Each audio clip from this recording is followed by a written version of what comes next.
মানুষের বাড়িতে মানুষের বাসায় যদি যাতায়াত একেবারে অবাধ হয়ে যায়, অবাধে দেখা সাক্ষাৎ, অবাধ মেলামেশা যদি আরম্ভ হয়ে যায়, তো সেখান থেকে অশ্লীলতা আর নোংরামির সূচনা হয়ে যায়।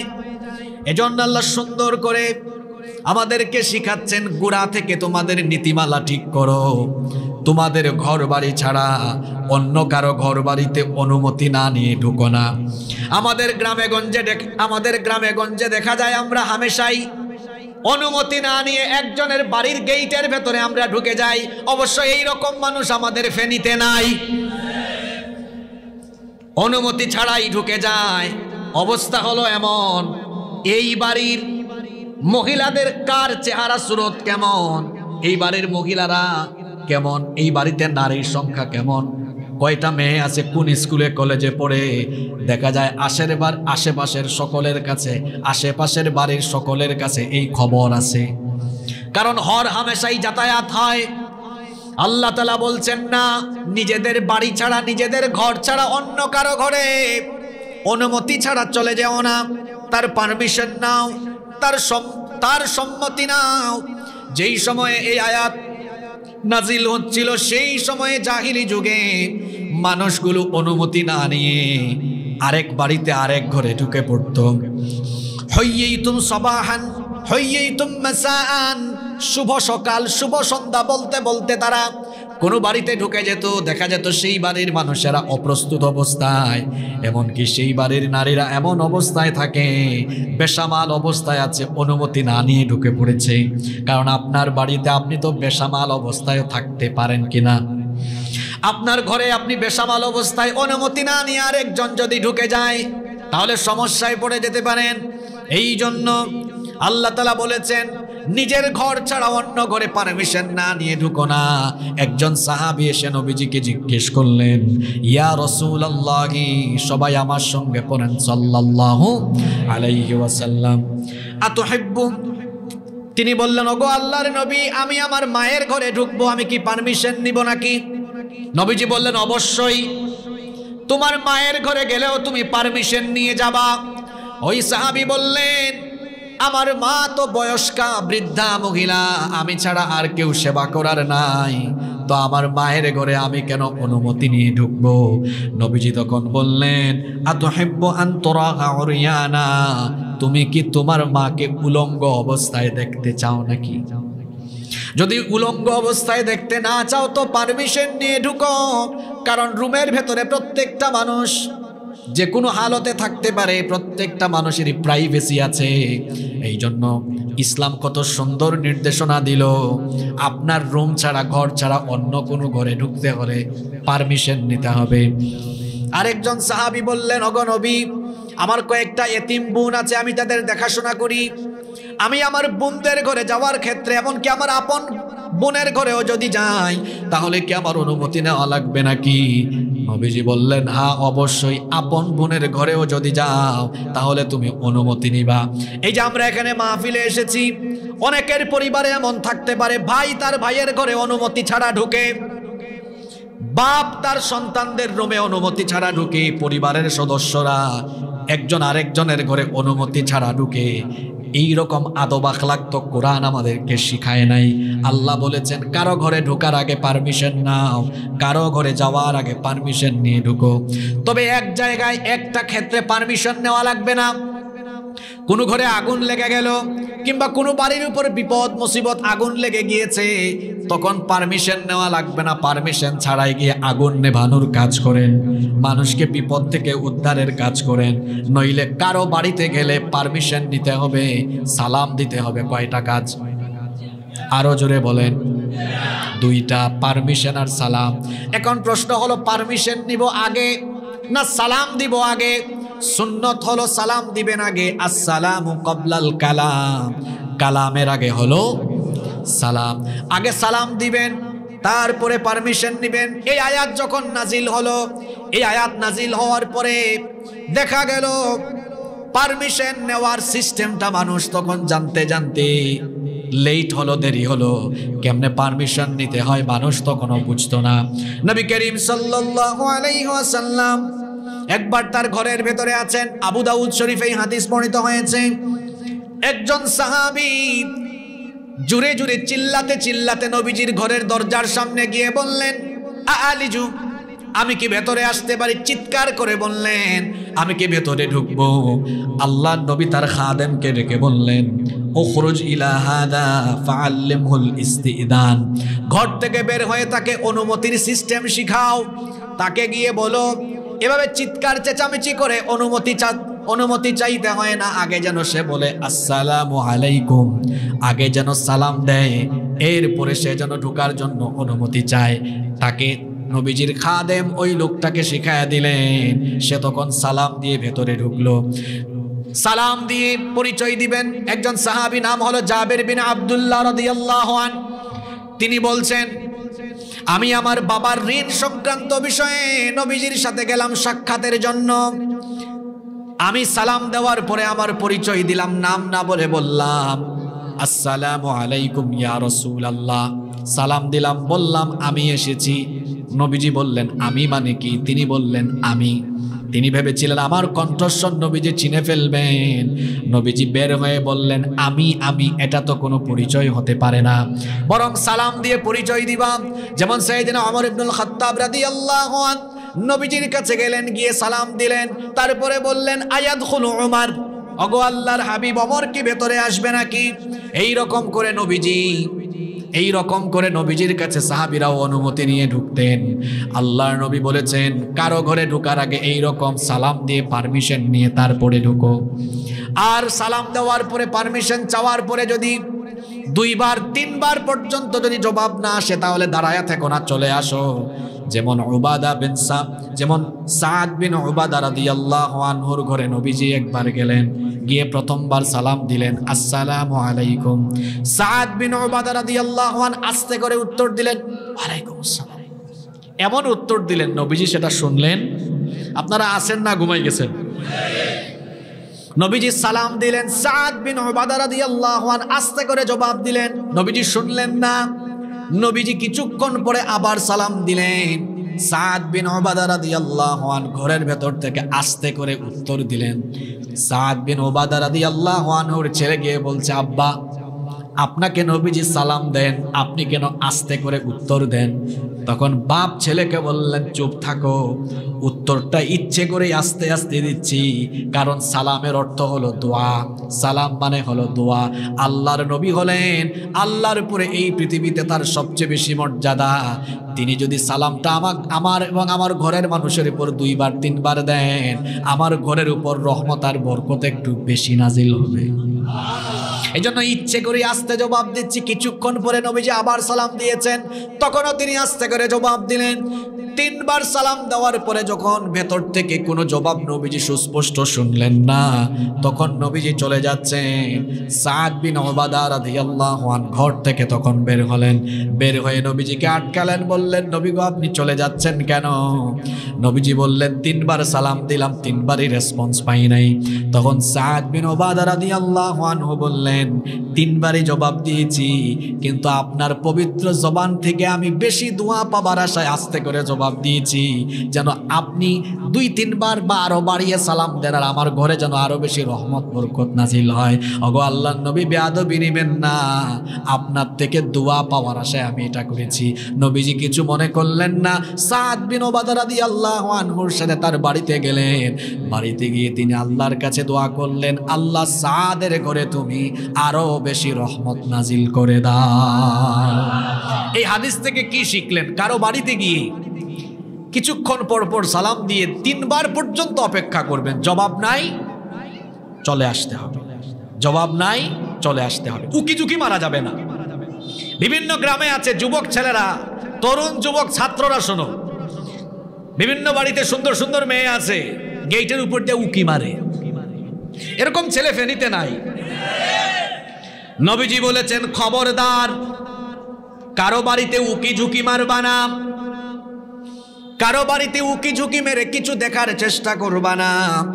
আল্লাহর হাবিব বলেছেন, কেউ যদি তোমার ঘর, তোমার বাড়ির দিকে উকি মারে, তখন তুমি যদি পারো কঙ্কর তার দিকে ছুঁড়ে মারো।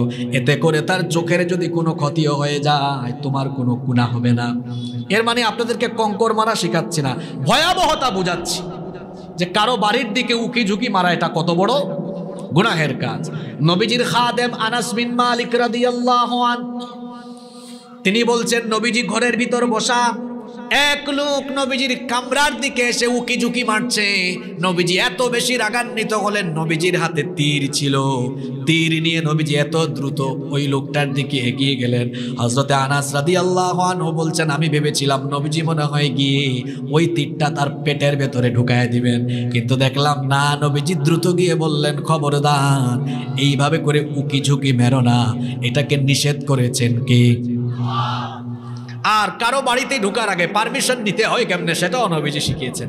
একদম দরজা যদি পর্দা না থাকে, দরজা খোলা থাকে, গিয়ে একদম বাড়ির ভেতরে দরজার সামনে গিয়ে পারমিশন নেওয়া যাবে না, কারণ তখন তো বাড়ির বা ঘরের ভেতরে আপনার দৃষ্টি চলে যেতে পারে। যেমন এক লোক নবীজির কাছে আসলো, একটা হাদিস আপনাদেরকে শোনায়, আবু দাউদ শরীফের হাদিস। হুযাইল বিন শুরাহবিল এই হাদিসের বর্ণনাকারী সাহাবী, তিনি বলছেন, জাআ রাজুলুন ফাওয়াকাফা আলা বাবিন নবী সাল্লাল্লাহু আলাইহি ওয়াসাল্লাম ইস্তাআযিন। এক লোক নবীজির কাছে আসলো, এসে নবীজির ঘরের দরজার সামনে দাঁড়িয়ে গেল। দরজায় কোনো পর্দা ছিল না, এসে নবীজির কাছে অনুমতি চাইল। নবীজি তখন বললেন, হাকাদা আনকা ফা ইন্নামাল ইস্তিযানু মিনান নাযরি, তুমি এখান থেকে পিছনে গিয়ে একটু সরে দাঁড়াও, কারণ দৃষ্টি থেকে বাঁচার জন্যই তো অনুমতি নেওয়ার কথা বলা হয়েছে। কথা কি বুঝতেছেন? অনুমতি নেওয়ার কথা তো এই জন্যই বলা হয়েছে, তোমার দৃষ্টি যেন ঘরের ভেতরে না যায়। নবীজি বলেছেন, ইদা দাখালাল বাসারু ফালা ইদমুন, দৃষ্টি যদি ভিতরেই ঢুকে যায় ঘরের, তাহলে আর অনুমতি নেওয়ার কি দরকার? নবীজি বলেছেন, কারো ঘরে ঢোকার আগে পারমিশন নিয়ে ঢুকিও, ঘরের দিকে নজর দিও না। নবীজি যখন কোনো বাড়িতে যেতেন, দরজার সামনে দাঁড়িয়ে অনুমতি চাইতেন না, দরজার ডান পাশে অথবা বাম পাশে দাঁড়িয়ে অনুমতি চাইতেন। এটা হলো অনুমতি চাওয়ার নিয়ম, ডান পাশে অথবা বাম পাশে, কারণ দরজার সামনে থাকলে বাড়ির ভেতরে নজর চলে যেতে পারে। এজন্য নবীজি বলেছেন, যে কোনো পাশে অবস্থান নাও, আর ঢুকার সময় সালাম দিয়ে ঢুকো। ঘরে ঢুকার সময় সালাম দেওয়ার অভ্যাস আমাদের বেশিরভাগের মধ্যে। আল্লাহ তাআলা কোরআনে বলেছেন, ফাইদা দাখালতুম বুয়ুতান ফাসাল্লিমু আলা আনফুসিকুম তাহিয়াতাম মিন ইনদিল্লাহি মুবারাকাতান তাইয়্যিবা, যখন তোমরা ঘরে ঢুকো, ঘরবাসীকে সালাম দিয়ে ঢুকো। সালামের 4টা ফায়দা আছে, জুড়ে বলেন কয়টা? আরো জুড়ে বলেন, যুবকরা এগুলো মুখস্থ করবে। সালামের 4টা ফায়দা আছে। 1 নাম্বার, সালাম দিলেই আল্লাহর কাছ থেকে রহমত আর বরকত পাওয়া যায়। রহমত আর বরকতের কথা সালামের ভেতরেই আছে না নাই? বলছিলাম, সালামের 1 নাম্বার বেনিফিট হলো সালামের মাধ্যমে আল্লাহর রহমত আর বরকত পাওয়া যায়। বলবেন কেমনে পাওয়া যায়? এই যে বললেন, আসসালামু আলাইকুম ওয়া রাহমাতুল্লাহি ওয়া বারাকাতুহু, অর্থ হলো তোমার উপরে আল্লাহর রহমত আর বরকত বর্ষিত হোক। যে জবাব দেয় সেও বলে ওয়া আলাইকুমুস সালাম ওয়া রাহমাতুল্লাহি ওয়া বারাকাতুহু, তোমার উপরেও আল্লাহর রহমত আর বরকত বর্ষিত হোক। সালাম দেওয়া, সালামের জবাব দেওয়া, 2 গ্রুপই আল্লাহর রহমত আর বরকত পেয়ে যায়। সুবহানাল্লাহ পড়বেন না? সালামের 2 নাম্বার ফায়দা হলো, যে ব্যক্তি সালাম দিয়ে ঘরের ভেতরে ঢুকবে, সালাম যে দিল আর যাদেরকে সালাম দেওয়া হলো, তাদের নিরাপত্তার দায়িত্ব যিনি নিয়ে নেন তিনি কে? প্রমাণ কোথায়? শোনেন, নবী করিম সাল্লাল্লাহু আলাইহি ওয়াসাল্লাম বলেছেন, রাজুলুন দাখালা বাইতাহু বিসালামিন ফাহুয়া দামিনুন আলাল্লাহি আযজা ওয়া জাল্লা, যে ব্যক্তি সালাম দিয়ে ঘরে ঢুকে, ওই ব্যক্তি আর ওই ঘরের সকল মানুষের নিরাপত্তার দায়িত্ব যিনি নেন তিনি কে? ঘরের নিরাপত্তার দরকার আছে না নাই? চুরি ডাকাতির ভয় আছে না নাই? সকল টেনশন, সব বিপদ থেকে বাঁচায় দিবেন কে? সালামের 3 নাম্বার ফায়দা হলো, সালামের মাধ্যমে ভালোবাসা বাড়ে।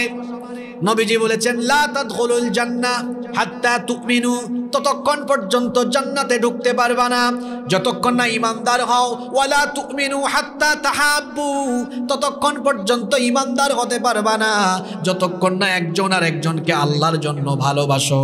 এরপরে নবীজি বললেন, আমি কি তোমাদেরকে এমন একটা আমল শিখাবো না যে আমলের মাধ্যমে তোমাদের ভালোবাসা বাড়বে?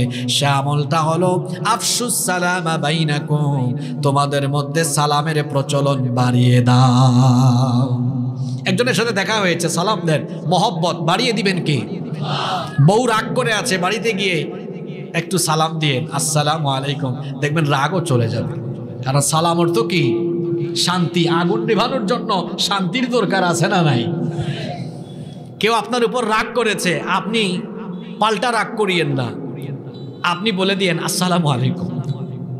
দেখবেন এখন সালাম যখন আপনি দিবেন, আপনাকে গালি দিবে আর সেও বলবে ওয়ালাইকুম আসসালাম। কারণ না পারতে দিতে হবে তো, তখন সালাম দেওয়া সুন্নত, জবাব দেওয়া ওয়াজিব।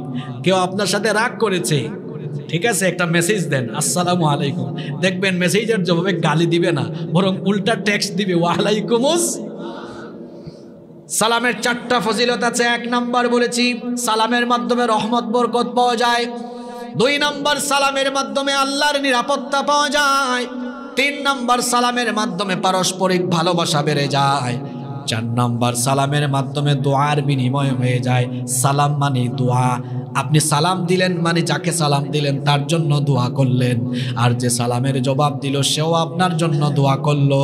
এই রকম পারস্পরিক দোয়ার বিনিময় হয়ে যায়। পারে কে বলবেন? তাহলে সালাম দিবেন তো আপনারা? দিবেন তো আপনারা?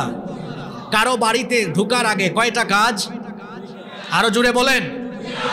আপনারা বলবেন হুজুর আজকে এই অনুমতি আর সালাম দেওয়া থেকে শুরু হয়েছে কেন? একটু পরে বুঝবেন। আমি বলছি না 50 থেকে 55 মিনিট পর্যন্ত কতগুলা পয়েন্ট আমি বের করি, দেখবেন অশ্লীলতা দূরীকরণের সব নীতিমালা এখানে পয়েন্ট বাই পয়েন্ট আছে। কষ্ট হচ্ছে আপনাদের? 1 নাম্বার, পারমিশন নাও। কারো বাড়িতে ঢোকার পারমিশনও নাই, তাহলে এই ছেলেগুলা এই মেয়েকে হিসকিরি ফিসকিরি দিতে পারবে? আর ওখানেই লাইন বন্ধ, লাইন কাট অফ, শেষ। অবাধ মেলামেশার আর সুযোগ রইল? কারো বাড়িতে ঢোকার আগে কি লাগবে? কয়টা জিনিস লাগবে? আগে জোরে বলেন, আগে আগে। এখন বাড়িতে গিয়ে কি দিবেন? দিবেন তো? সালামের পরে কি? অনুমতি। সালামের পরে কি? এখন প্রশ্ন হলো, আমি কোনো বাড়িতে গেলাম, গিয়ে দেখলাম ওই বাড়িতে কেউ নাই, কাউকে পাইলাম না, তো আমি তখন কি করব? তো কি করবেন শোনেন, আল্লাহ পরের আয়াতে বলছেন, فَإِن لَّمْ تَجِدُوا فِيهَا أَحَدًا فَلَا تَدْخُلُوهَا حَتَّى يُؤْذَنَ لَكُمْ। যদি তোমরা সেখানে গিয়ে দেখো কেউ নাই, সেই বাড়িতে যদি দেখো গিয়ে কেউ নাই, তাহলে ততক্ষণ ঢুকো না যতক্ষণ না তুমি পারমিশন পাও। এখন আপনার প্রশ্ন হলো, হুজুর আমি পারমিশন পাবো কেমনে? ওই বাড়িতে তো কেউ নাই। উত্তর হলো, এইটা যার বাড়ি, যার ঘর, তিনি যদি আপনাকে আগে থেকে পারমিশন দিয়ে রাখে, আমি না থাকলেও আমার ঘরে, আমার বাড়িতে যাওয়ার অনুমতি আপনাকে দিলাম, তাহলে আপনি যেতে পারবেন। অথবা মনে করেন আপনাকে কেউ পাঠালো, ভাই আমার বাড়িতে জানতো, আমার বাড়ি থেকে গিয়ে এই জিনিসটা আনেন, তাহলে পারমিশন তো আপনাকে আগেই দিয়ে দিল, এইটা ছাড়া আপনি ঢুকবেন না। আমাদের মধ্যে অনেকের স্বভাব এত খারাপ, কারো রুমে গিয়ে দেখছে সে নাই, ওই দেখি তো তার রুমের ভিতরে গোপন গোপন কি আছে, একটু বাইর করে দেখি কি আছে না। প্রত্যেকটা মানুষের প্রাইভেসি আছে। কারো ফোন হাতে নিয়ে তার গ্যালারি চেক করতে যাইয়েন না, কারো ফোন হাতে নিয়ে তার ফোনের ভিতরে কি আছে চেক করতে যাইয়েন না। এটাকে বলে অনধিকার চর্চা। এটা করার কোনো অধিকার আপনার। আল্লাহর হাবিব কত সুন্দর একটা কথা বলেছেন শোনেন। নবীজি বলেছেন, খবরদার অন্য কারো গোপন বিষয় অথবা অন্য কারো, অন্য কোনো ব্যক্তির গোপনীয় বিষয় তালাশে তুমি লেগে যেও না। আল্লাহর নবী বলেছেন, মান নাযারা ফি কিতাবি আখিহি বিগাইরি ইযনিহি ফাইন্নামা ইয়ানযুরু ফিন নার। নবীজি বলেছেন, তুমি তোমার ভাইয়ের কোনো চিঠি তার পারমিশন ছাড়া তার চিঠির দিকেও নজর দিও না। যদি তার পারমিশন ছাড়া তার চিঠির দিকে তুমি নজর দাও, মনে রেখো তুমি চিঠির দিকে নজর নয়, জাহান্নামের আগুনের দিকে তোমার নজর দিয়েছো। কত বড় কথা, বুঝতে পেরেছেন আপনি? কারো পারমিশন ছাড়া নবীজি বলেছেন তার চিঠি পর্যন্ত ওপেন করবা না। আর আপনি সুযোগ পাইছেন আরেকজনের রুমে গিয়ে তারপরে বালিশের নিচে কি আছে, ড্রয়ারে কি আছে, এরকম বদখাইসলত মার্কা মানুষ তো আমাদের সমাজে নাই। নবীজি বলেছেন খবরদার এটা করো না। আল্লাহ তাআলা বলেছেন ফাইল্লাম তাজিদু ফিহা আহাদান ফালা তাদখুলুহা হাত্তা ইউযানা লাকুম, গিয়ে দেখলা কেউ নাই, তখনও তুমি পারমিশন না পেয়ে ঢুকো না। যদি ওই ব্যক্তি বলে আমি না থাকলেও আমার ঘরে ঢুকতে পারবেন, তাহলে আপনি ঢুকতে পারবেন, তো কোনো অসুবিধা। আবার কোনো বাড়িতে যাওয়ার পরে অনুমতি চেয়েছেন, কিন্তু অনুমতি চাওয়ার পরে বলা হলো, আল্লাহ বলেছেন ওয়া ইন কিলা লাকুম ইরজিউ ফারজিউ ওয়া আযকা লাকুম ওয়াল্লাহু বিমা তা'মালুনা আলীম। তোমাকে অনুমতি দেওয়া হলো না। ওয়া ইন কিলা লাকুম, যদি বলা হয় ইরজিউ ফিরে যাও, অনেক সময় ব্যস্ত আছে, ব্যস্ততার কারণে বলল আপনি এখন যান পরে আসিয়েন, আল্লাহ তাআলা বলেছেন তখন তুমি তার দরজার সামনে জোর করে দাঁড়ায়া থেকো না, শক্তি দেখায়ও না। যদি বলা হয় ফিরে যাও তো ফিরে যাও। এই আদব আমাদেরকে শিখাচ্ছেন কে? আর জোরে বলেন কে? এরপরে আয়াতে আল্লাহ বললেন লাইসা আলাইকুম জুনাহুন আন তাদখুলু বুয়ুতান গায়রা মাসকুনাতিন ফিহা মাতাউল লাকুম ওয়াল্লাহু ইয়ালামু মা তুবদুনা ওয়া মা তাকতুমুন। যে ঘরে কোনো মানুষ বসবাস করে না, সেখানে যদি ভোগ্য সামগ্রী থাকে তো সেখানে ঢোকার জন্য পারমিশন লাগবে না। উদাহরণ যেমন বাজার, বাজারের দোকানপাট, কোনো বাজারে ঢুকতে গেলে কি বাজার কমিটির অনুমোদন লাগবে নাকি? লাগবে না। আল্লাহ এখানে বলে দিলেন যেখানে ভোগ্য সামগ্রী, তোমার পণ্যের দরকার, ভোগ্য সামগ্রীর দরকার, সেখানে যাওয়ার জন্য তোমার কোনো পারমিশন লাগবে না। রেস্টুরেন্টে যেতে পারমিশন লাগবে না, বাজারে যেতে পারমিশন লাগবে না। তেমনি মসজিদ, মাদ্রাসা, পাঠাগার, লাইব্রেরি, এই সকল জায়গাগুলোতে যাওয়ার জন্য তোমার কোনো পারমিশন লাগবে। এই তিনটা আয়াতে গেল পারমিশন, কিভাবে নিতে হয়, কেন নিতে হয়, এই বিষয়গুলো আল্লাহ বললেন। এরপরে আল্লাহ তাআলা অশ্লীলতা থেকে, নোংরামি থেকে সমাজের মানুষকে বের করে আনার জন্য দ্বিতীয় দফা কর্মসূচি দিলেন। আল্লাহ তাআলা বললেন কুল লিল মুমিনিনা ইয়াগুদ্দু মিন আবসারিহিম ওয়া ইয়াহফাযু ফুরুজাহুম যালিকা আযকা লাহুম ইন্নাল্লাহা খাবীরুম বিমা ইয়াসনাউন। যুবক ভাইয়েরা আছে না, ঘুমায় গেছে? এখন যুবকদের ওয়াজ চলে এসেছে, পয়েন্ট পয়েন্ট শুনেন। এবার আল্লাহ বলছেন এরপরে অশ্লীলতা, নোংরামি থেকে, জিনা, ব্যভিচার থেকে সমাজের মানুষকে বের করে আনার জন্য এবার দ্বিতীয় দফা নীতিমালা বলা হচ্ছে। এবার পুরুষদেরকে আগে বলা হচ্ছে। আল্লাহ বললেন কুল, ও নবী আপনি বলেন, লিল মুমিনিনা, মুমিন পুরুষদেরকে বলেন, ইয়াগুদ্দু মিন আবসারিহিম, দৃষ্টিকে যেন তারা সংযত রাখে, তারা যেন তাদের চক্ষুটাকে হারাম জিনিস থেকে বাঁচিয়ে রাখে, চক্ষুটাকে যেন তারা অবনত রাখে। এই আদেশটা মোল্লার না আল্লাহর? যুবকরা যুবকের মতো আওয়াজ দাও, চক্ষু অবনত করতে হবে, আদেশ কার? আরো জোরে বলেন, আদেশ কার? চক্ষু হলো অশ্লীলতার দরজা, অশ্লীলতার, জিনা, ব্যভিচারের। বলবেন হুজুর চক্ষুকে আপনি এত বড় দোষ দিলেন কেন যে এটা অশ্লীলতার দরজা? জিনা, ব্যভিচারের প্রথম সূচনাটা হয় চোখের মাধ্যমে। আগে দেখে, তারপরে খারাপ চিন্তা অন্তরে যায়, এরপরে শেষ পর্যায়ে যায়। শুরু হয়েছে কি দিয়ে? জোরে বলেন। এই জন্য আল্লাহ আগে বলেছেন চোখের কথা, পরে বলেছেন লজ্জাস্থানের কথা। আল্লাহ আগে বলেছেন ইয়াগুদ্দু মিন আবসারিহিম, চক্ষুটাকে সংযত করো, এরপরে বলেছেন লজ্জাস্থানের হেফাজত করো।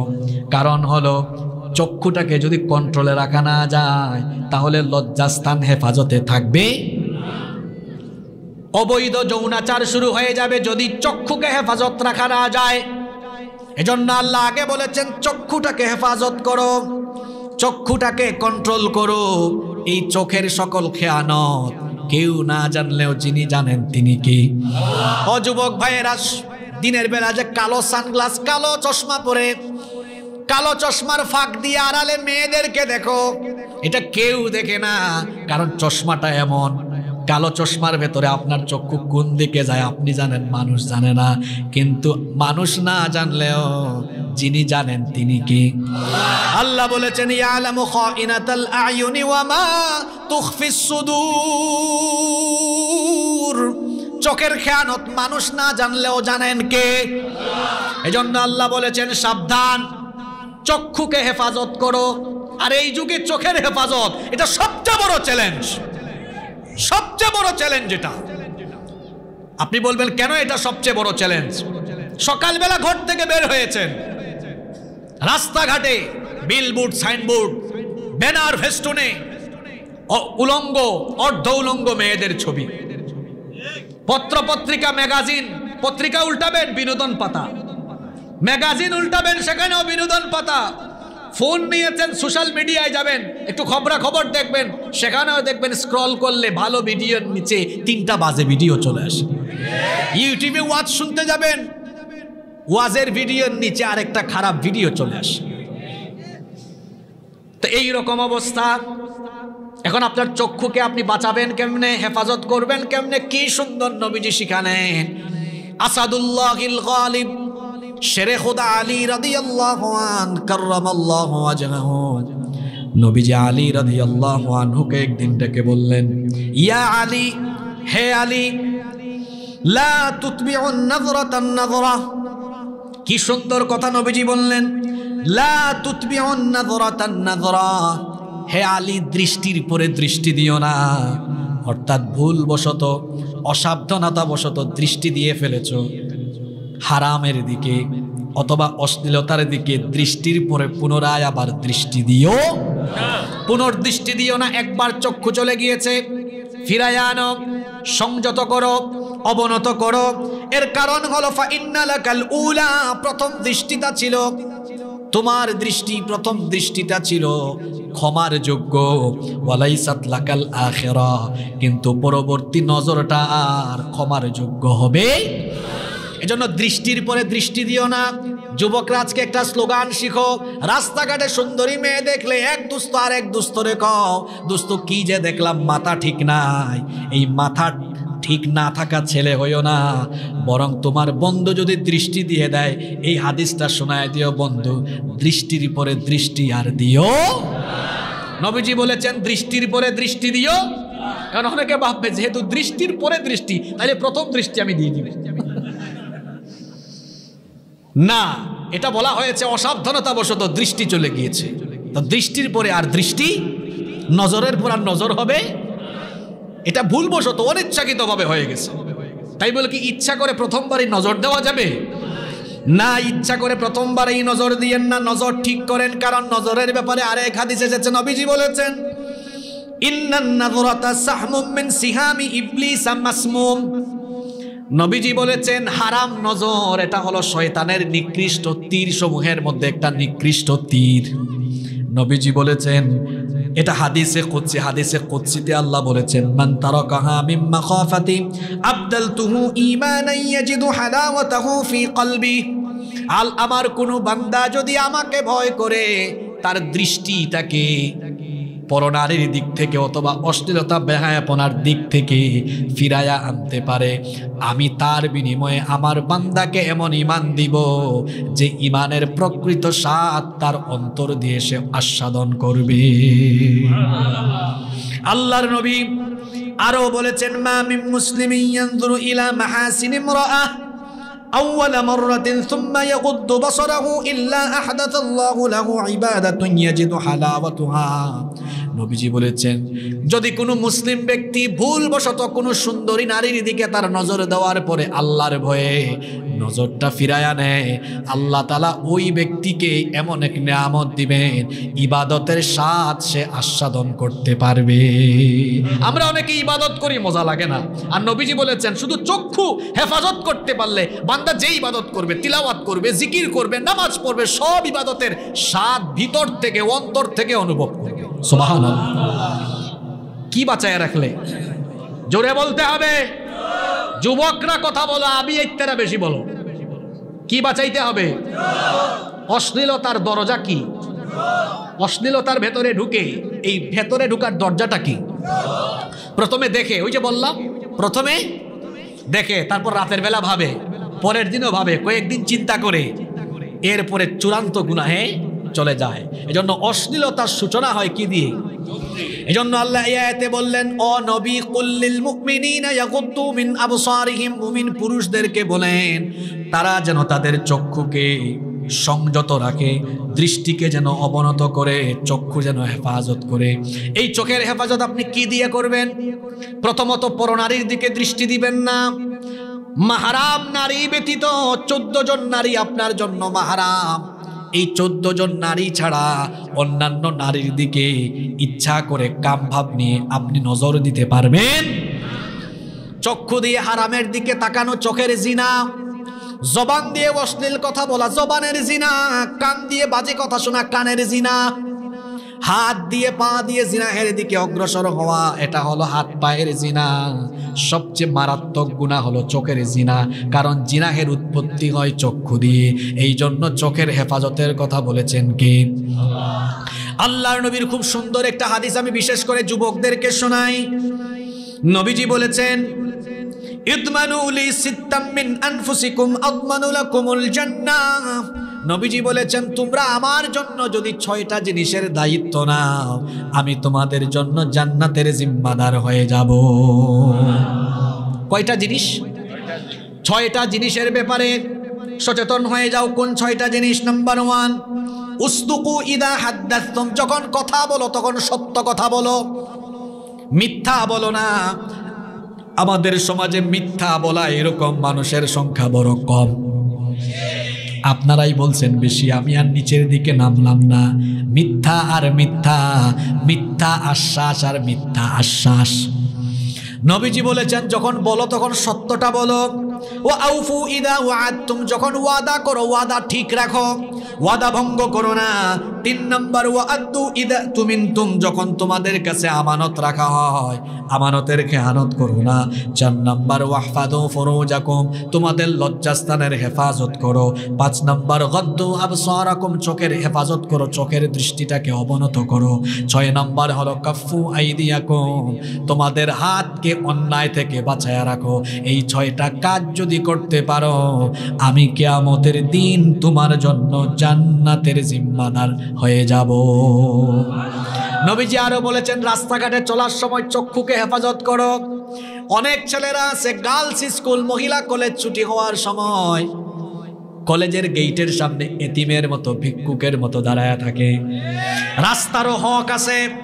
নবীজি বলেছেন ইয়াকুম ওয়াল জুলুস আলা তুরুকাত, সাবধান, মানুষের চলাচলের রাস্তার ব্যাপারে তোমরা সচেতন হও। মানুষের চলাচলের রাস্তায় অত পেতে থেকো না। সাহাবীরা তখন বললেন, ওগো আল্লাহর নবী, আমরা তো বিভিন্ন কাজে রাস্তা দিয়ে চলাফেরা করি, রাস্তায় আমরা বিভিন্ন কথাবার্তাও বলি, তো আমরা কি তাহলে রাস্তা ত্যাগ করব নাকি? নবীজি বললেন না, ফাইদা আবাইতুম ইল্লাল মাজালিস ফাতুত তরিকা হাক্কাহা, রাস্তায় যদি চলাচল করো রাস্তার হক আদায় করো। রাস্তার কি আদায় করো? সাহাবীরা তখন জিজ্ঞেস করলেন, ওগো আল্লাহর রাসূল, মা হাক্কুত তরিক, রাস্তার হক কি? নবীজি তখন বললেন 1 নাম্বার হলো রাস্তার হক গাদ্দুল বাসার, চোখকে কন্ট্রোল করো, দৃষ্টি অবনমিত করো। এই চক্ষু দিয়ে আজে বাজে জিনিসের দিকে নজর দিও না। উঠলেন হাইওয়েতে, দেখেছেন মেরিলের বিজ্ঞাপনে সুন্দর এক নারীর ফটো, ওই দিকে যেন চক্ষু না যায়, ওই দিকে চক্ষু চলে গেলে রাস্তার হক নষ্ট হয়। রাস্তার হক হলো আপনার চক্ষুটাকে আপনি সংযত রাখবেন, অবনত রাখবেন। শিখাচ্ছেন কে? আল্লাহ। বের হয়েছেন, গার্লস স্কুল ছুটি হয়েছে, সুন্দরী সুন্দরী মেয়েরা বের হয়েছে, ফেল ফেল করে তাকায় থাকিয়েন না। তাকিয়ে থাকলে রাস্তার হক আপনি নষ্ট করলেন। রাস্তার হক হলো আপনার দৃষ্টিটাকে আপনি নত রাখবেন। হুকুমটা কার? আল্লাহ। ইফটিজিং করবেন না, রাস্তাঘাটে মেয়েদেরকে টিজ করবেন না, ডিস্টার্ব করবেন না। বিশ্ববিদ্যালয়ের ক্যাম্পাসে অসভ্য ছেলেরা মেয়েদের অন্না ধরে টানাটানি করে। সামনে আসতেছে 14ই ফেব্রুয়ারি, বটমূলে গাছের ছায়া তলে বিভিন্ন পরিকল্পনা চলছে। এগুলো রাস্তার হক নয়। রাস্তার হক হলো চক্ষুকে হেফাজত করা। নবীজি আরো বললেন ওয়াকাফুল আদা, রাস্তার হক হলো রাস্তা থেকে কষ্টদায়ক বস্তু সরায়া দেওয়া। মনে করেন আপনি রাস্তা দিয়ে যাচ্ছেন, একটা বিড়াল কুকুর মরে পড়ে আছে, আপনি সরান না, আপনি ভাবছেন এটা পৌরসভার দায়িত্ব, পৌরসভার গাড়ি এসে সাফ করবে। নবীজি বলেছেন না, এটা তোমার ইমানি দায়িত্ব। বুখারীর হাদিসে নবীজি বলেছেন রাস্তায় যদি এমন জিনিস থাকে, যে জিনিস রাস্তায় থাকলে মানুষের কষ্ট হবে, জনসাধারণের কষ্ট হবে, যদি আল্লাহর কোনো বান্দা ওই কষ্টদায়ক বস্তুটা রাস্তা থেকে সরায়া দেয়, আল্লাহ তার আমলনামার মধ্যে সদকার সওয়াব দান করে দিবে। আমরা তো এগুলো করি না। রাস্তার মধ্যে বড় পাথর, একটা গাড়ি আসলে যেতে পারবে না, রাস্তায় বাঁশ পড়ে আছে, তুফান হয়েছে, গাছ পড়ে গিয়েছে, চাইলে আমি সরাতে পারি, সরাচ্ছি না। রাস্তার হক হলো নবীজি বলেছেন কাফুল আদা। অন্য হাদিসে এসেছে ইমাতাতুল আদা আনিত তরিকি সাদাকা, রাস্তা থেকে কষ্টদায়ক বস্তু সরায় দাও, আল্লাহ সদকার সওয়াব দিয়ে দিবেন। রাস্তার 3 নম্বর হক হলো নবীজি বলেছেন রদ্দুস সালাম, সালাম দিলে সালামের জবাব দেওয়া। ওয়ামুর বিল মারুফ, খুব গুরুত্বপূর্ণ। রাস্তার হক হলো রাস্তায় সৎ কাজের আদেশ দেওয়া। ওয়ানহা আনিল মুনকার, রাস্তার মধ্যে অন্যায় হচ্ছে, অন্যায় দেখলে অন্যায়ে গিয়ে বাধা দেওয়া। কিন্তু আমাদের মধ্যে বেশিরভাগ মানুষই আমরা দেখি রাস্তাঘাটে অন্যায় হয়, কই নিজে বাঁচলে বাপের নাম চলে যায়, অন্যায় বাধা দেয় না। যে ব্যক্তি অন্যায় বাধা দেয় না তার ঈমান এখনো পরিপূর্ণ হয়। কারণ একজন ঈমানদার সৎ কাজের আদেশ দিবে, অসৎ কাজ থেকে মানুষকে বাধা দিবে, হকের দাওয়াতি পথে নিজেকে শামিল করবে, নইলে তার ঈমান কখনো সম্পূর্ণ হবে। তাইলে আল্লাহ বলেছেন কুল্লিল মুমিনিনা ইয়াগুদ্দু মিন আবসারিহিম, নবী মুমিন পুরুষদেরকে বলেন চোখের যেন হেফাজত করে, দৃষ্টিকে যেন তারা অবনমিত করে, চক্ষুটাকে যেন সংযত রাখে। পরনারীর দিকে দৃষ্টি যাবে না। মোবাইল ফোন হাতে নিয়েছেন, মোবাইলের ফিতনা হলো এই জামানার একটা সাংঘাতিক ফিতনা। রাতের বেলা আপনি বাড়িতে ঘুমিয়েছেন, এখন তো প্রত্যেকের বাড়িতে ওয়াইফাই আছে। ওয়াইফাই থাকার কারণে দেখা যাচ্ছে নাটক, সিনেমা, এমনকি পর্নোগ্রাফির মতো নিষিদ্ধ বিষয়ে অনেক যুবকেরা অ্যাডিক্টেড হয়ে গিয়েছে। সে মনে মনে ভাবছে আমি আমার রুমে, অন্ধকার রুমে, আমি আমার একা রুমে, এখন আমাকে কেউ দেখবে না, আমার আব্বা আম্মা ভাই বোন কেউ জানে না, আমি যা মন চাই তাই দেখব। আমার যুবক ভাইদেরকে বলছি অন্ধকার একাকী সেই রুমে কেউ আপনাকে না দেখলেও যিনি আপনার সব কিছু দেখেন তিনি কে? সে আল্লাহর ভয় কি নাই অন্তরে? আল্লাহ তো আপনার গোপনও জানেন, প্রকাশ্য। এক হাদিসে নবীজি বলেছেন তোমার পরিবার পরিজনকে তুমি যতটুকু লজ্জা পাও, তুমি কি আল্লাহকে ততটুকু লজ্জা পাও না? অর্থাৎ বুঝায় বলি, কোন যুবক ছেলে কি তার বাপ মায়ের সামনে পর্নোগ্রাফি দেখবে? কথা বলেন না কেন? কোন যুবক ছেলে কি বাপ মায়ের সামনে আরেক মেয়ের অন্না ধরে টানাটানি করবে? তো নবীজি বললেন তোমার পরিবার পরিজনকে লজ্জা করে তুমি অশ্লীল কাজ করো না। পরিবার পরিজনের চাইতে তো মহান রব, তিনি তো সারা বিশ্ব জগতের মালিক, তাকে ভয় করে, তাকে লজ্জা করে তুমি কি তোমাকে গুনাহ থেকে বাঁচাতে পারো না? কথা কি মাথার ভেতরে ঢুকে না উপরে দিয়া চলে যায়? বোঝা যায় কথা? নবীজি বলেছেন চক্ষুটাকে হেফাজত করে, এটা রাস্তার হক। আল্লাহ তাআলা এখানে সুন্দর করে বলছেন এই আয়াতে কুল্লিল মুমিনিনা ইয়াগুদ্দু মিন আবসারিহিম, নবী মুমিন পুরুষদেরকে বলেন চক্ষুকে যেন তারা সংযত রাখে।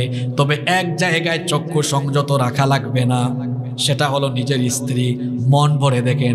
আর আরেকটা হলো যুবকরা যখন বিয়ে করতে যাবে, বিয়ের আগে মেয়েদেরকে দেখে শুনেই বিয়ে করবে, এই জন্য অনুমতি আছে না নাই? যেমন একজন সাহাবী নাম হলো মুগীরা ইবনে শুবা রাদিয়াল্লাহু আনহু, তিনি এসে নবীজিকে বললেন, নবীজি আমি তো বিয়ে করতে চাচ্ছি, এক মেয়ের সাথে আমার বিবাহের কথাবার্তা হচ্ছে। নবীজি বলেছেন তুমি কি মেয়েটাকে দেখেছো নাকি? মুগীরা বিন শুবা রাদিয়াল্লাহু আনহু বললেন না এখনো দেখি নাই।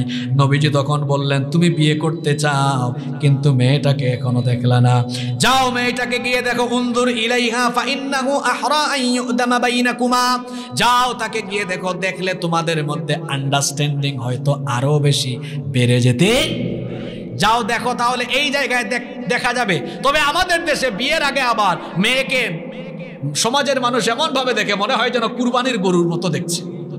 কথা বুঝেন নাই? মানে ছেলে দেখবে অসুবিধা নাই, কিন্তু ছেলের ভাই ব্রাদার, তার মামা নানা ফুফা ফুফু, হ্যাঁ, তার ফ্রেন্ড সার্কেল সবাইকে নিয়ে চলে আসে, এরকম আছে না নাই? আপনার বউকে আপনি বিয়ে করবেন, একটা মেয়ে দেখতে যাচ্ছেন, আপনি দেখেন 14 গোষ্ঠী নিয়ে যাওয়ার কোনো দরকার। এরপরে আল্লাহ বললেন ওয়ায়াহফাযু ফুরুজাহুম, ও নবী মুমিন পুরুষদেরকে বলেন তারা যেন তাদের লজ্জাস্থানের হেফাজত করে।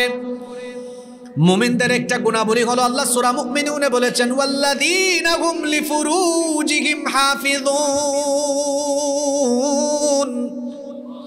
এই সূরায় আল্লাহ মুমিনদের অনেক গুণাবলী বলেছেন, কদ আফলাহাল মুমিনুন, অনেকগুলো গুণাবলী বলে আল্লাহ মাঝখানে বলেছেন ওয়াল্লাযীনা হুম লিফুরুজিহিম হাফিযুন, successful indeed are the believers, those who guard their modesty, সফলকাম তারা নিজের লজ্জাস্থানের হেফাজত করে।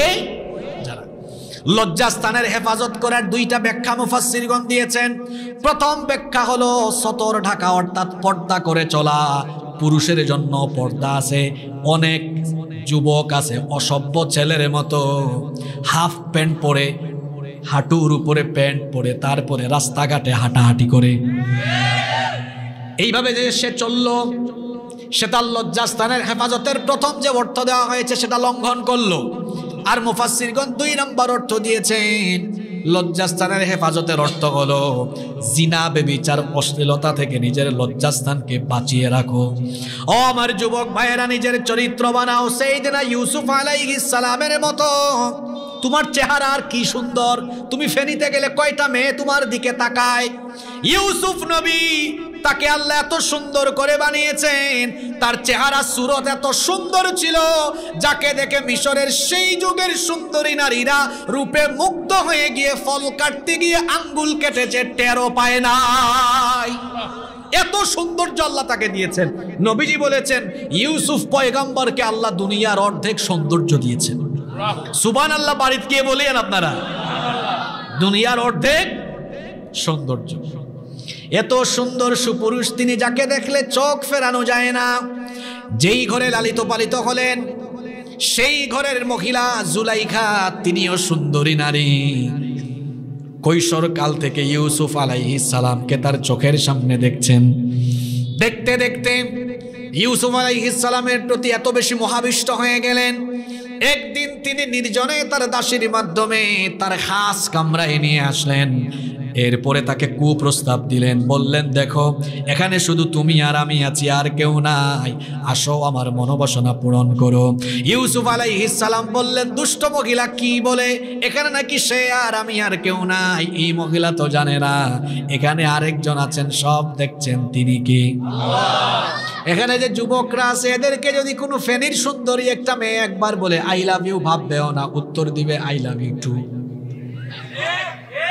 আমি হাসানোর জন্য বলছি না আপনাদেরকে।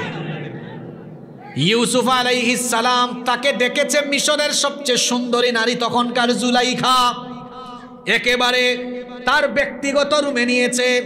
চিন্তা করেন, শুধু আই লাভ ইউ না, ব্যক্তিগত রুমে নিয়ে বলেছে আমার 7 দরজা আছে, এই রুমে আসতে হলে 7টা দরজা, সবগুলো দরজা লক, সেফ জোন, তুমি আমি যা করব কেউ জানবে না, কেউ দেখবে না। এই প্রস্তাব যখন দিল, সাইয়েদনা ইউসুফ আলাইহিস সালাম কি জবাব দিলেন? সূরা ইউসুফ গিয়ে বাড়িতে পড়বেন। তিনি তখন জবাব দিলেন মাআযাল্লাহ, তুমি আমাকে যে প্রস্তাব দিয়েছো এই প্রস্তাব থেকে আমি পানাহ চাই কার কাছে? তিনি আল্লাহকে ভয় করে, আল্লাহকে ভয় করে এই অসৎকর্ম ত্যাগ করে আল্লাহর উপর ভরসা করে তিনি জানেন দরজা তালা দেওয়া গেলে খুলবে না, কিন্তু ভাবলেন আমি তো আমার আল্লাহকে খুশি করার জন্য দৌড় দিচ্ছি, হয়তো আল্লাহ আমার জন্য ব্যবস্থা করবেন।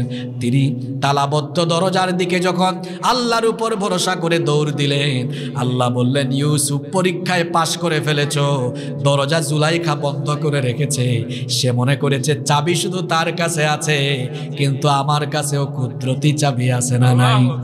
ইউসুফ নবী যখন দৌড় মারলেন আল্লাহ তাআলা খুশি হয়ে 7টা দরজা, সবগুলো দরজার তালা তার জন্য খুলে দিলে। যুবক ভাইয়েরা, তোমরা যারা পড়াশোনা করো, তরুণ ছাত্র যারা আছো, পড়ো, কলেজে পড়ো, এই বয়সটা হলো বয়সন্ধিকাল। এই সময় আজে বাজে চিন্তা তোমাদের মাথায় ঢুকবে।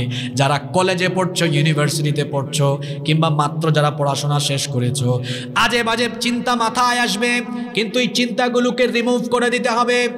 মনে রাখতে হবে এই বয়সটা হলো পড়াশোনার, এই বয়সটা হলো গবেষণার। এই সময়ে যদি মেয়েদের পিছনে ঘুরঘুর করো, তোমার পড়াশোনা শেষ হয়ে যাবে, কেরিয়ার শেষ হয়ে যাবে, চরিত্র নষ্ট হয়ে যাবে।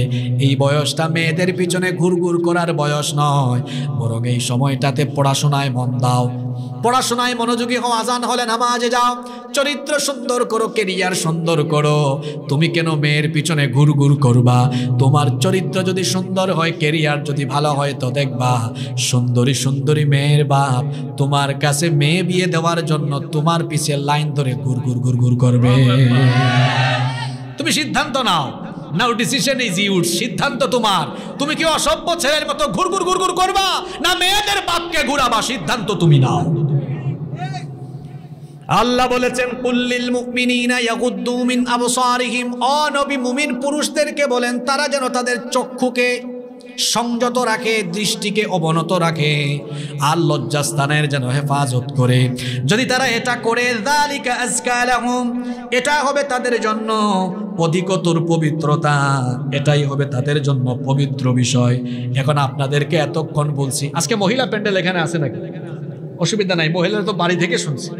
মহিলারা আজকে খুব খুশি, আজকে শুধু হুজুর হুজুর পুরুষদেরকে সব বলে যাচ্ছে তারা যেন চক্ষু হেফাজত করে, লজ্জাস্থানের হেফাজত করে। কিন্তু পরের আয়াতটা নারীদের জন্য দিয়েছেন কে? জোরে বলেন, দিয়েছেন কি? পুরুষদের জন্য যেই কথা, নারীর জন্য সেম কথা। এই কথা যদি আল্লাহ না বলতেন তাহলে এখানে একটা ফাঁক পেয়ে যেত। যেমন আমি একদিন একটা টক শো দেখছিলাম, এক অজ্ঞ মহিলা, মূর্খ মহিলা, ঢাকা বিশ্ববিদ্যালয়ের শিক্ষিকা, সে বলতেছে যে নারীরা শাড়ি পরে, থ্রি পিস পরে, টপস পরে চলতেই পারে, অসুবিধা কি? কোরআনেই তো আছে বলা, পুরুষরা যেন নিচের দিকে তাকায় চলে যায়। পর্দা কি শুধু আমরা করব? পর্দা তো তারাও করবে। এখন এই মহিলা তো অজ্ঞ, সে তো কোরআন অনুবাদ পড়ে চলে গিয়েছে, আগের আয়াতও পড়ে নাই, পরের আয়াতও শানে নুজুলও জানে না। এই অজ্ঞ মহিলা কি বুঝবে? এখানে এই আয়াতে বলা হয়েছে মুমিন পুরুষদেরকে বলেন দৃষ্টিকে যেন সংযত রাখে। এই দৃষ্টি সংযত রাখবে। এই এখন পৃথিবীতে শুধু মুমিনা নারী আছে না বেঈমান নারীও আছে? তো মুমিনা নারীরা তারা তো বুরখা পরে বের হচ্ছে, কিন্তু বেঈমান নারীরা, কাফের নারীরা তো বের হচ্ছে, ওদের দিকেও যেন মুমিনদের চক্ষু না যায়, এই জন্য এই কথাটা বলা হয়েছে। আর শুধু নারীদের কথা এখানে বলা হয়নি, অশ্লীলতা আছে। এই যে ফোন হাতে নিলেন, বাজে ভিডিও আসবে, রাস্তায় বের হলেন, আজেবাজে বিজ্ঞাপন, আজেবাজে বিভিন্ন কিছু দেখবেন, সকল অশ্লীলতা থেকে চক্ষুকে হেফাজত করার কথা বলেছেন কে? এরপরে মা বোনদের ব্যাপারেও সেম কথা বলা হলো। আল্লাহ পরের আয়াতে বললেন ওয়াকুল্লিল মুমিনাতি ইয়াগুদুনা মিন আবসারিহিন্না ওয়া ইয়াহফাযনা ফুরুজাহুন্না, ও নবী মুমিনা নারীদেরকে বলে দেন তারাও যেন তাদের দৃষ্টিকে সংযত রাখে, তারাও যেন তাদের লজ্জাস্থানকে হেফাজত করে। মা বোনরা যারা বাসা থেকে শুনছেন, আপনিও আপনার চক্ষুকে হেফাজত করবেন। যে 14 জন পুরুষ মাহারাম, তারা ছাড়া অন্য পুরুষের দিকে যেন আপনার চক্ষুটা চলে না যায়, এই জন্য সতর্ক থাকতে হবে। নবীজির 2 জন স্ত্রী আমাদের মা, একজনের নাম হলো উম্মে সালামা রাদিয়াল্লাহু আনহা, তিনি হচ্ছেন বর্ণনাকারী হাদিসের।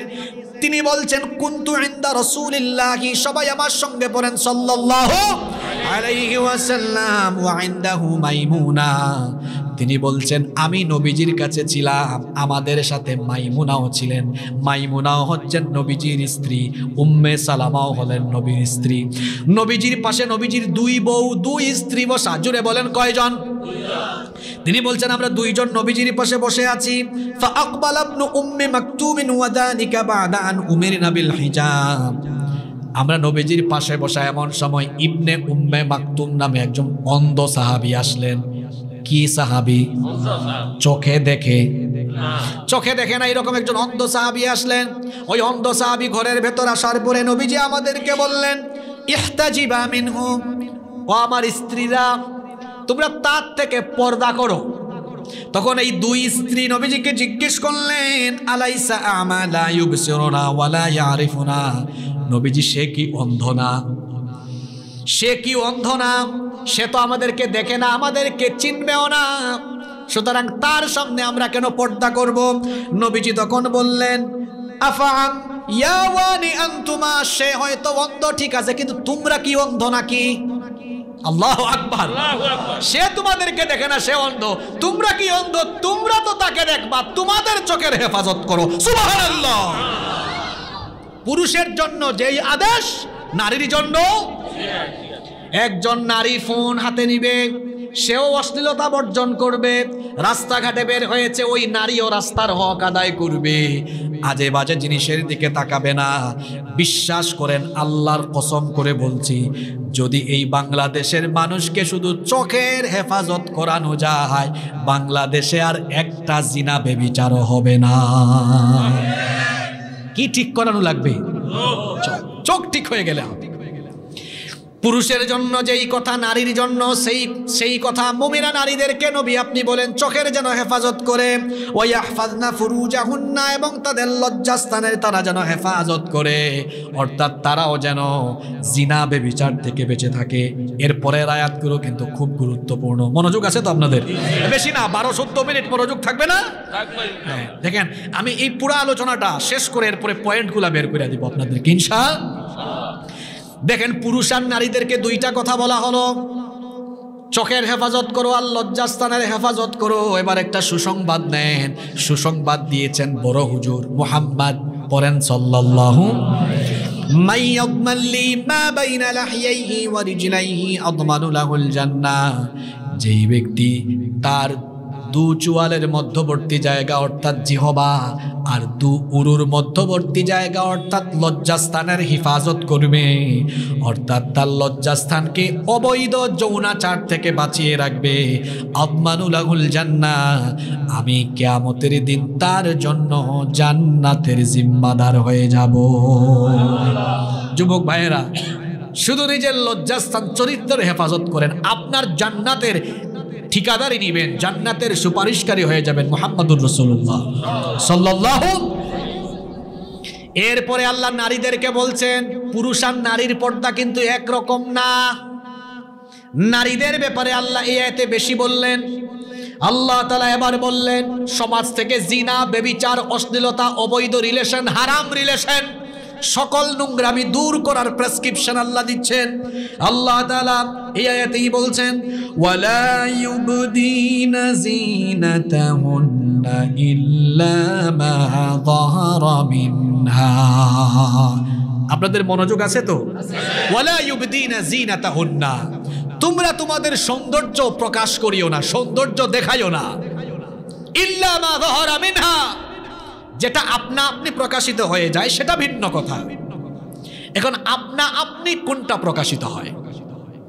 আপনা আপনি প্রকাশিত হওয়ার ব্যাখ্যা অনেকে অনেক রকম দিয়েছেন।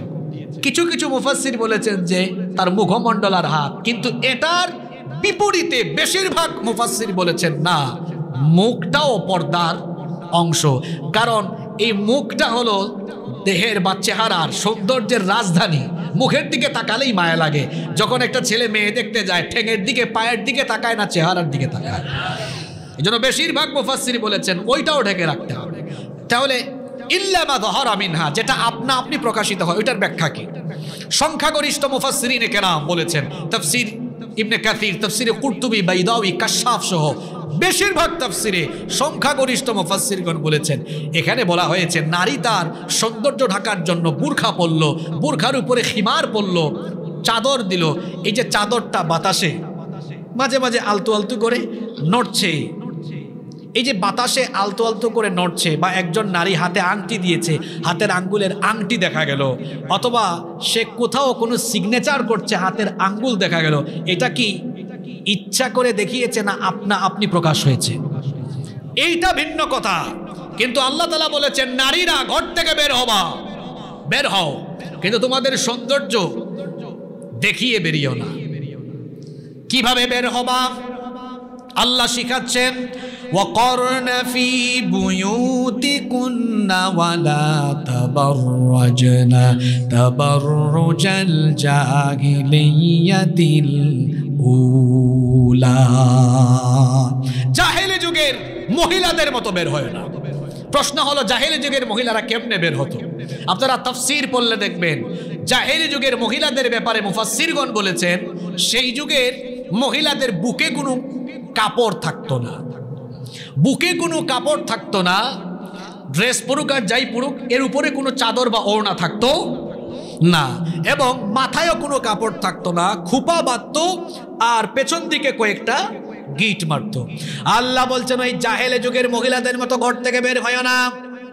এখন তো জাহেলি যুগ আরেকটা চলছে। বর্তমান জাহেলি সমাজে দেখবেন অনেক মেয়েরা টপস পরে বের হয়ে যায়, শার্ট পরে বের হয়ে যায়, পুরুষের মাফলার, এই যে আমরা মাফলার যেমন গলায় ফালায়া রাখি ওই রকম অন্যটাও গলার মধ্যে ঝুলায়া রাখে। আল্লাহ বলেছেন খবরদার, ওয়ালা তাবাররাজনা তাবাররুজাল জাহিলিয়াতিল উলা, জাহেলি যুগের মহিলাদের মতো বের হয় না।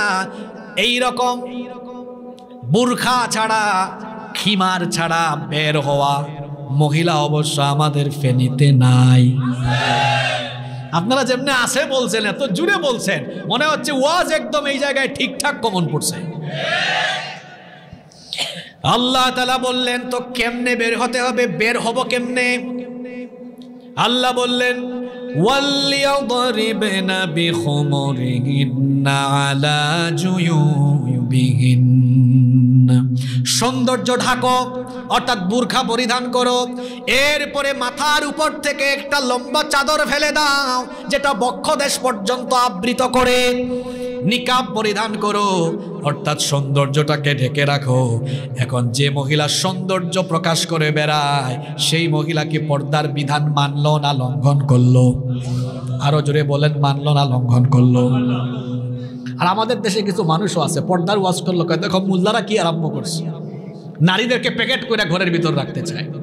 আমার একটা গল্প মনে পড়ে গেছে, বলবো? এক লোক মুরগির খামার বানিয়েছে। কিসের খামার? মুরগির খামারের মধ্যে দেয়াল দিয়ে তারপর উপরে আবার নেটও দিছে, কোনো মুরগি যেন লাফ দিয়েও যাইতে। একদিন শেয়াল আসছে সন্ধ্যাবেলায়, এসে মুরগিদেরকে বলতেছে তোদেরকে দেখলে আমার যে কি কষ্ট লাগে, দেখ আমি স্বাধীন ঘুরে বেড়াই সব দিকে, আর তোরা এখানে চার দেয়ালের ভিতরে বন্দি, উপরে ওর নেট লাগায় রাখছে, তোরা চাইলেই বের হতে পারিস না। তখন মুরগি পারস্পরিক বলছে, দেখো বেটা শেয়ালের আমাদের প্রতি কত দয়া মায়া আসছে, সে মনে করছে আমরা বুঝি না, আমরা যদি একটু স্বাধীন হইয়া খালি বাইরে যাই সে আমাদেরকে ধরে ধরে খাওয়ার সুযোগ সে পেয়ে যাবে। আমরা পর্দার কথা যখন বলি, কিংবা আমাদের দেশের মেয়েরা যখন পর্দা করে কলেজে বিশ্ববিদ্যালয়ে যাওয়া আরম্ভ করেছে, নারীবাদী কিছু লোক তখন নারীদের প্রতি দরদ দেখিয়ে তারা পর্দার বিরুদ্ধে অবস্থান নিয়েছে। ওই শেয়ালের মতোই তাদের অবস্থা। শেয়াল যেমন মুরগির স্বাধীনতা চায়, ঠিক তেমনি লুচ্চা বদমাশরা মেয়েদেরকে বেপর্দা বানায় চোখের সামনে দেখতে চায়। আল্লাহ বলেছেন এমন একটা ওড়না দাও, খিমার পরো, খিমার বক্ষদেশ পর্যন্ত যেন সেটা দিয়ে ঢেকে যায়। কিন্তু আমার দেশের অনেক মহিলারা আছে আধুনিক বুরখা পরে, লাল নীল বেগুনি টাইট ফিট বুরখা, বুরখা পরার পরেও শরীরের অঙ্গ প্রত্যঙ্গের ভাঁজ বোঝা যায়, এটা হলো বুরখার নামের তামাশা। আবার অনেকে আছে নিকাব লাগায় লিপস্টিক আর আশকারা মাস্কারা হাবিজাবি দিয়া বের হয়। নবীজি এদের ব্যাপারে বলেছেন আখিরি জামানা এমন কিছু মহিলা বের হবে, নিসাউহুম কাসিয়াতুন আরিয়াত, এরা কাপড় পরলেও দেখতে উলঙ্গ উলঙ্গ দেখাবে, এবং এই মহিলারা মাথার মধ্যে হিজাব কেমনে পড়বে? ১৫০০ বছর আগে নবীজি বলেছেন, আল্লাহর নবী বলেছেন, এরা তাদের মাথার মধ্যে হিজাব পড়বে এমন ভাবে কাসনিমাতিল বুখতিল ইজাফ, বুখতি উটের কুচের মতো ভাঁজ দিয়ে দিয়ে হিজাব পরে। এইরকম মহিলা আমাদের সমাজে নাই।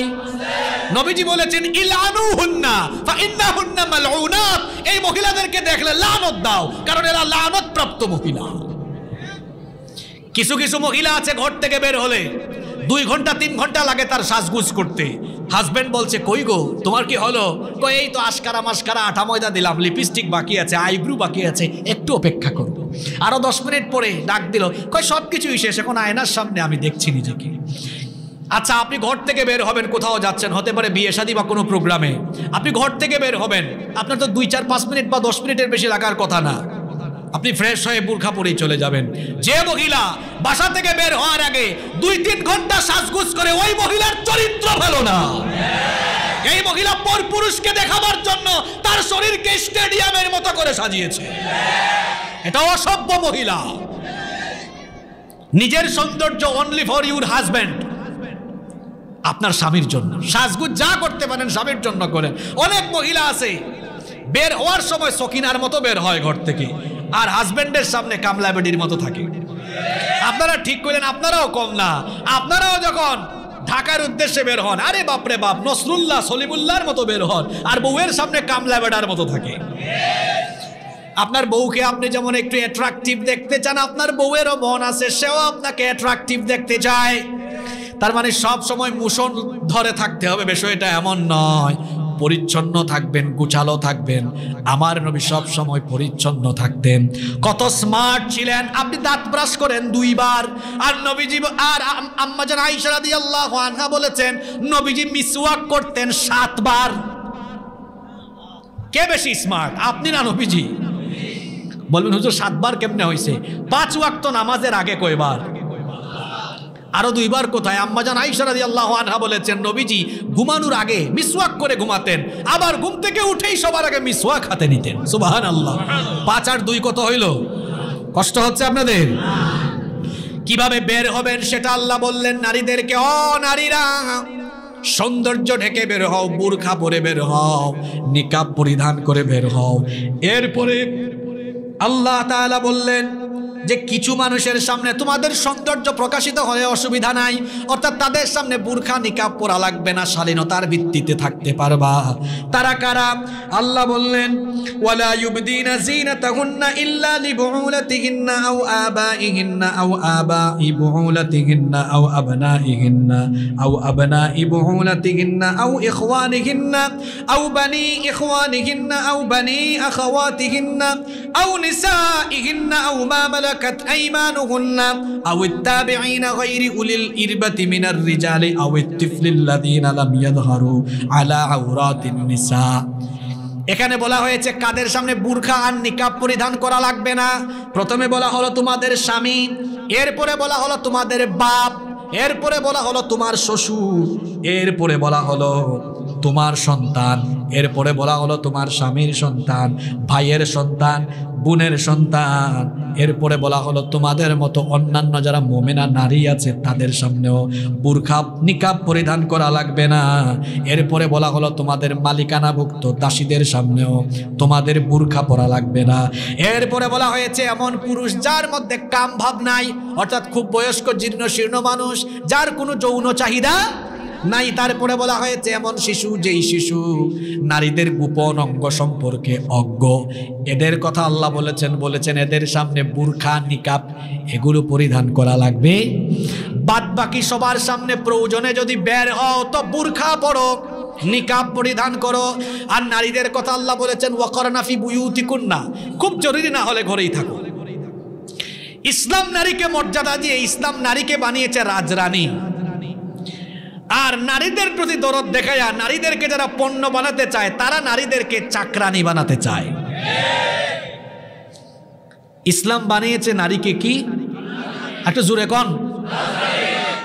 আর নারীবাদীরা নারীদেরকে বানাতে চায় কি?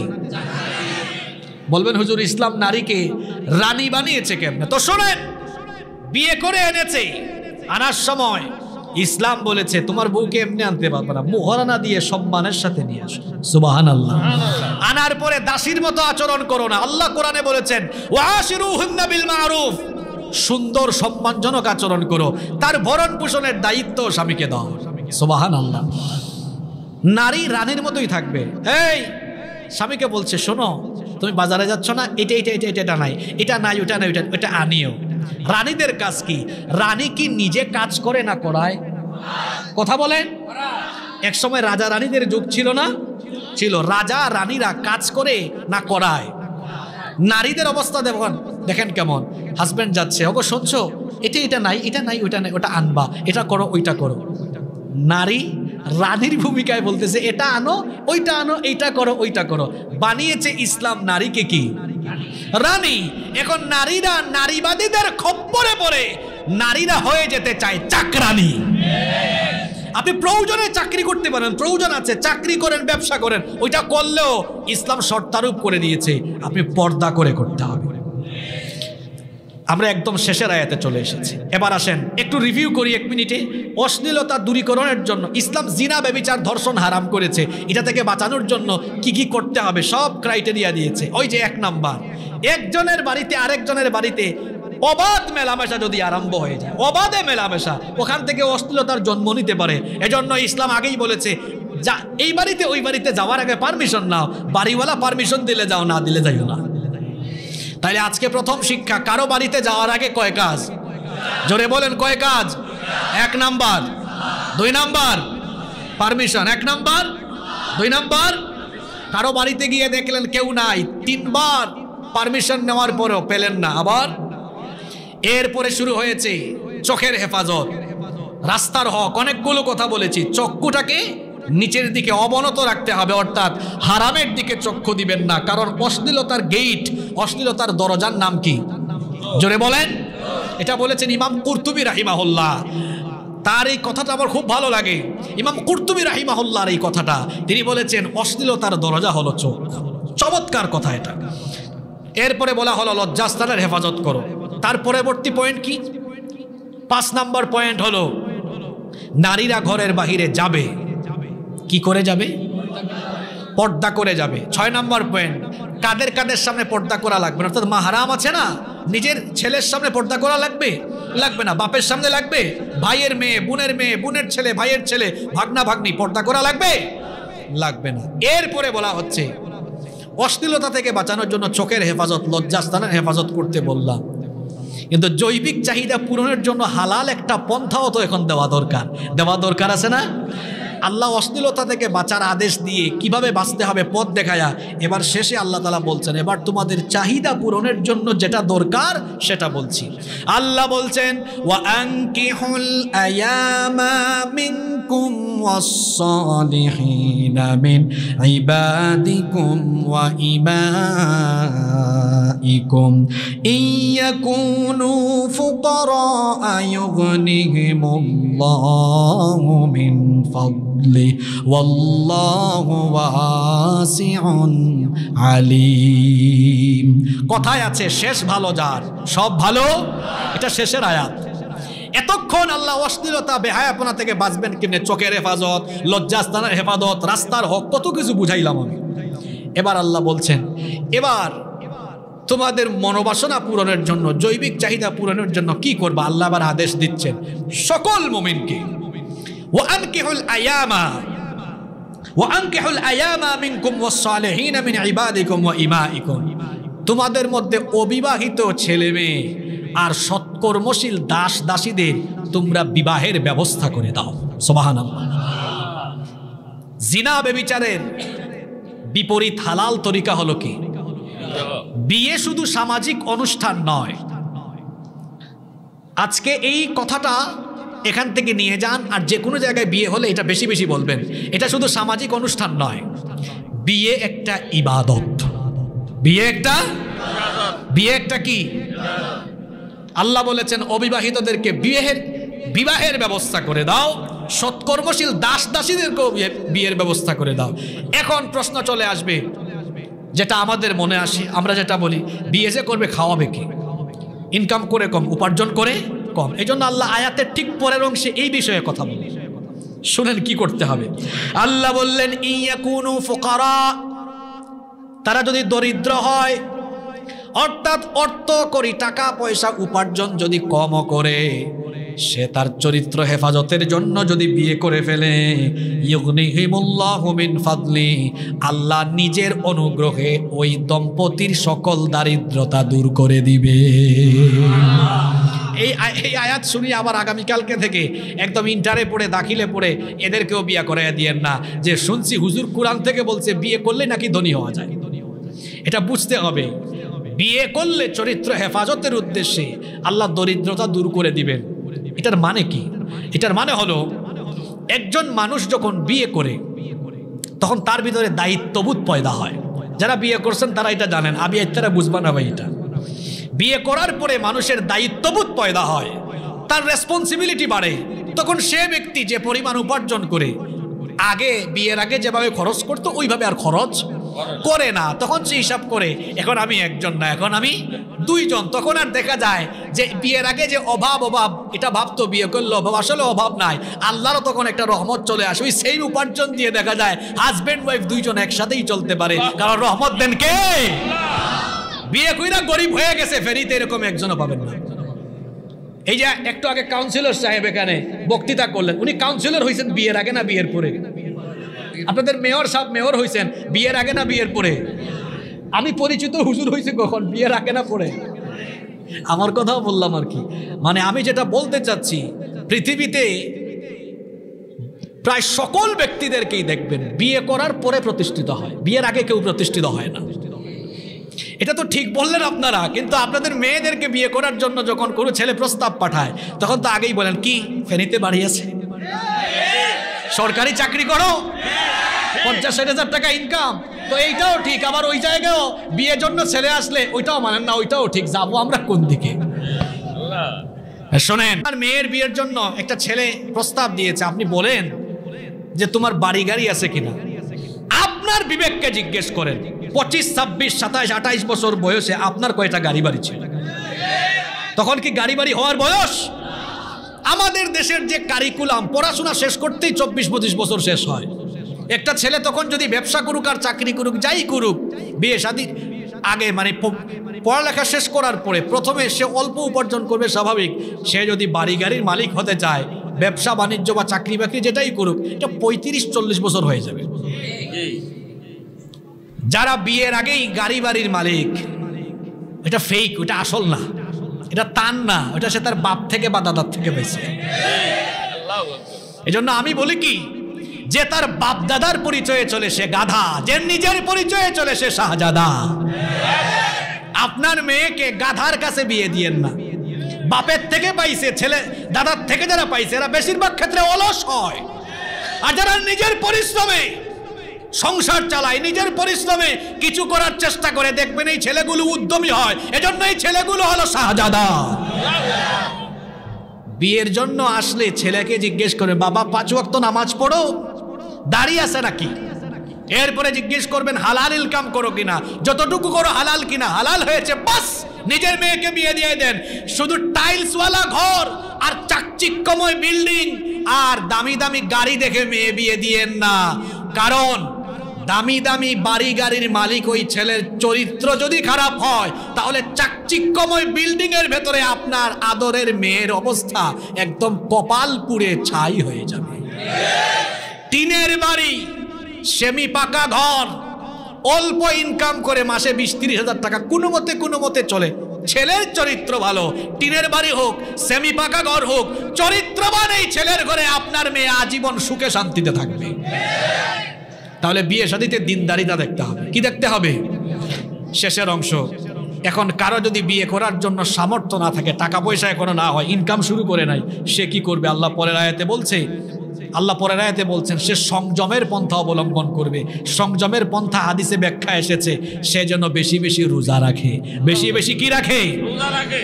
এবার আসেন আজকের যে আলোচনা করলাম, শেষ মিনিটে আমরা এসে একটু সামারাইজ করি। আমরা আজকে সূরা নূরের এই আয়াতগুলো থেকে কি শিখলাম? মূলত এই আয়াতগুলোতে সমাজের অশ্লীলতা, নোংরামি আর বেহায়াপনার পথকে বন্ধ করে দিয়ে সেখান থেকে মানুষকে কিভাবে বের করে আনতে হবে, আর অশ্লীলতার বিপরীতে সমাজকে বাঁচাতে হলে কি করতে হবে, এগুলো সুন্দর করে তুলে দিয়েছেন কে? আল্লাহ।